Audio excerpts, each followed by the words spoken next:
how is it that you get off the crazy cycle? Because I know I've had the feeling, and many of us have, that you're kind of hoping the other person changes, assuming that, you know, I'm okay. I'm doing things okay. It's that other person. It's her. Talk to us about when you get on this crazy cycle, how do you get off of it? Well, first of all, we all get on the crazy cycle. Sarah and I get on it every week at one level or another. So it's not staying off of it permanently. That's not going to be possible. In fact, Paul says in 1 Corinthians 7:28, if you marry, you have not sinned, but you will have trouble. You will have trouble. Yeah. And there is going to be ongoing conflict in relationships, partly because God made us male and female. And we're not wrong. We're just different. But we're going to look at things through different lenses. You know, as I point out, a wife says, I have nothing to wear. What she means is she has nothing new. Her husband says, I have nothing to wear. What he means is he has nothing clean. And so you have the same sentence, I have nothing to wear, I have nothing to wear, but we mean something different from that, and that's based on our gender, and that's an innocent illustration. But we are male and female, not wrong, just different, not any more wrong that pink is wrong for not being blue or blue is wrong for not being pink.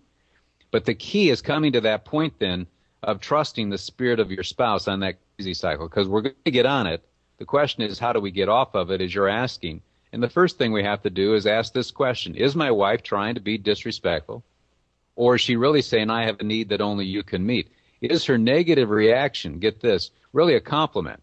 It's really a compliment. In effect, you're the only person that can meet that need. And so she's not trying to show contempt as much as try to get a message through. And so, too, when your husband pulls back, is he really trying to be unloving?